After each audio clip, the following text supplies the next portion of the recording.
Nani khona nje bazalwane. Amen. Uthi kumnandi kakhulu ke la ekhaya. Yeah. Hayi kumnandi bazalwane. Amen.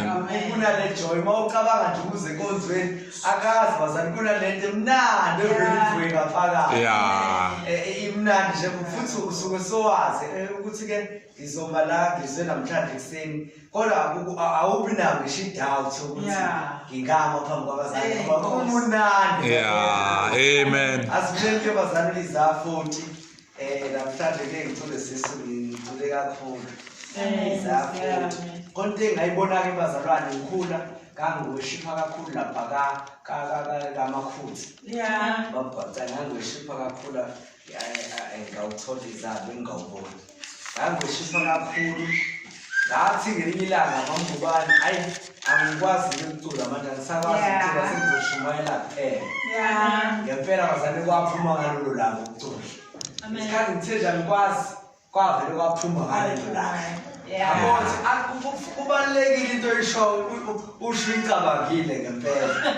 Manje sengiyekile mangizama ngifundisa uGumede uphela umoya. Yini engathi angikwazi. Asize ngempela. Amen. Ngithanda ke lento kaJesu ke bazalwane esiza umuntu. Ngoba umsizile uJesu ngambona kweyami impilo engisebenza. Ngahamba ngisiza uJesu ngazama ukuqonda uNkulunkulu ukuthi ubani uNkulunkulu. Ngase ngathola ukuthi uNkulunkulu uyinto engachazeki, umuntu ongachazeki, angeke usho ukuthi uyindoda noma ungowesifazane. Kodwa manje masithi baba ingoba emhlabeni sihlonipha umuntu wesilisa kakhulu noJesu ufike washumayela ivangeli lokuhlonipha abantu besilisa. Kahle kahle uNkulunkulu umuntu ongenasigaba ngoba umoya bazalwane. So ke uma umoya uNkulunkulu mangubani efakazini bakho thina siphila kumoya. Uma ubona ubaba uNgcobo le-structure leso sibonayo senyanga. Ubaba uNgcobo mayevuka ekuseni emsebenzini uya ngoba kufanele accommodate inyanga. Kodwa iqiniso ubaba uNgcobo akayona inyanga.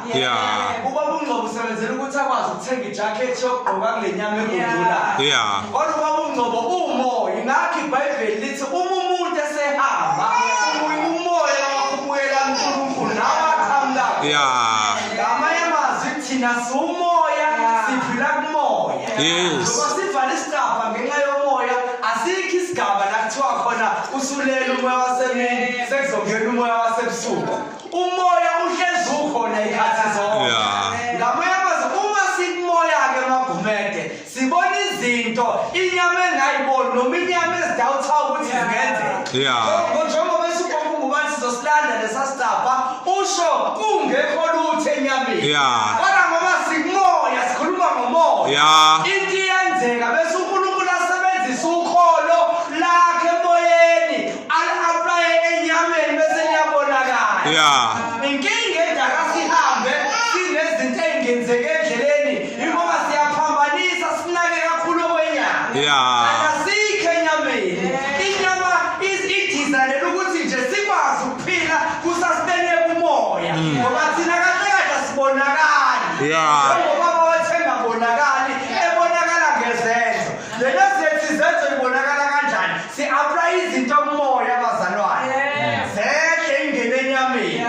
Bese kwehla igrace enyameni. Mayibonge inkosi. Amen. Uthi ke umama ungubani mayefakazela uthi kufunakala siphile singenaza izinto ezamagqubu bazalwane. Ngoba into eyigqubu noma into eyinzondo noma nayo yonke into eyenzakalayo kaSathane into esuke isustain inyama le. Thina kufunakala sidlule entweni ngoba lezi zinto ezamagqubu nezinto ezisilimaza esinamathela kuzona izona ezibamba inqubekela phambili.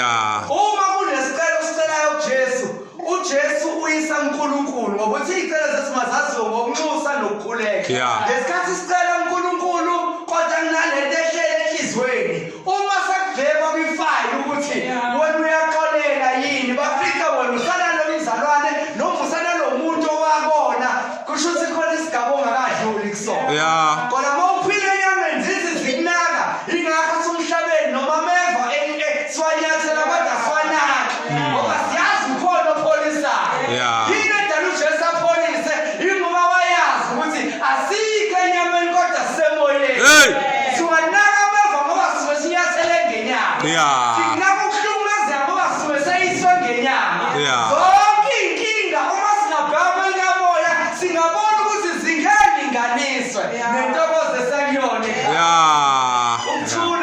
salvation. Amen. Hallelujah. Amen. Ngiyamthanda uJesu bazalwane uma esiza umuntu ngoba wenza unganaki ngisho izinto ngangubani ezenziwe emhlabeni. Yabona bese ufika kule level le yokukhola kumoya. Hayi ngisho bangadlisa abantu inyoka awubusabana ndaba nokugcina kulozo. Yeah. Ngoba wena uphila kumoya. Yabona bazalwane uma sizogcina Jesu Mateo usiphile ku level ye-faith yokuthi singenza konke ngayo uKristu siqobelayo. Masifike kulo level ungathi bamba lesi sicathulo sami lonke nizosinda. Ngempela nisibambe si-11 of faith. Yo ungasho noma yini yenzeke. Level of faith. So ningakhathazeki uma bethi enzani ukuthi kuzokwenzeka. Ingoba sebelithe leyo level. Into wena hlola umoya ukuthi bayilithe ngempela noma ke basetshenziswa usathane. Kodwa uma soreacha leyo level siyobiza igolide nesiliva laba balise. Siyokhomanda izinto ngolimi zenzeke. Siyoba nezambulu uNkulunkulu ayositshela zona. Fundisa ukubethe kunento eyenzeke empilweni yami lezi ngazi kwenzakalani. Ngathi ngiyaqala uku-experience ukuze uNkulunkulu ekhuluma nawe. Hey, Nkosi yami. Uyangithobisa ngale ndlela. Uthi uma ngubani la umondela akwazi ukukhuluma athi hamba otshela uNgcobo ukuthi. Ngibona uNkulunkulu into ayikhulumayo ukuthi uyazi manguba lento wathi ngicabangele nisonto omunye umfundisi ufikile wathi uthunywe uNkulunkulu ukuthi azoshumayela endaweni ucela ukuhlala ekhaya samvumela. Mase mvumela izinto azenzayo zonke iphambela nesathuthunyiwe. Yavuka lento umuntu okade ufakaza ngayo ukuthi mhlawumbe umondlo lewothe akakayokhuleka yena. Asuke la ehleli khona. Akayoyiklina yena. Manje singikuleso sigaba empilweni yami la uNkulunkulu engibonisa khona izinto bese yangiduduza. Angibonisa uwrong bami bese yangiduduza ngeke. Angibonisa la nginyathele khona nginika isolution. Kahle ngikulesi sigaba sokuthi ngiyiprofesa mina andukuba ngikwazi uprofesa abantu. Ngoba ukwazi uprofesa umuntu ngento ezomkhipha okukholweni. Kodwa uma uprofesa umuntu ufanele umtshele into wena osusizakele kuyona wena. Yebo. Njalo nje. Abagumede ngibe ngikulimaza. Isiprofesa sizophuma mina silisikulimaze kodwa ngibe ngithi ngirepresent umoya. Asifundeni bazalwane. Nkosi yami. Isaiah 40 verse 30 no 31. Ingithobise lento ke yaze afike isikhathi sokuthi eBhayibheli kufanele ngiyifundele nje. Ngabe kusho bese kunalomoya ukuthi ngifundeleni. Mhlawumbe bekhona imphakama nangazi kodwa nje ngizoyenza ke ngifundeke ngoba isiZulu ngangishaya kakhulu esikoleni. Isaiah 40 bazalwane isihloko ke sithi ngubani nje uNkulunkulu leli Bhayibheli ngiphethe nezihloko eziwukili kule chapter. So ngicela ukuseqa bazalwane sizwa ku-30 bese siya ku-verse 31. Yes, ngicela ungifundele sakho sisile kulelo linikezwa uma ungubani lona enesihloko ecathi sodwa ngoba zintathu kuleli oluningi uma ungubani. Amen. Ngicela ke ungifundela isihloko sesiwini Isaiah 40 isihloko nje.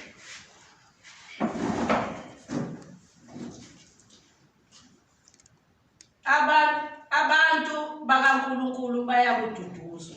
Abantu bakaNkulunkulu bayaduduzwa. Amen. Ayisana usungifundela ku verse 30 no 31.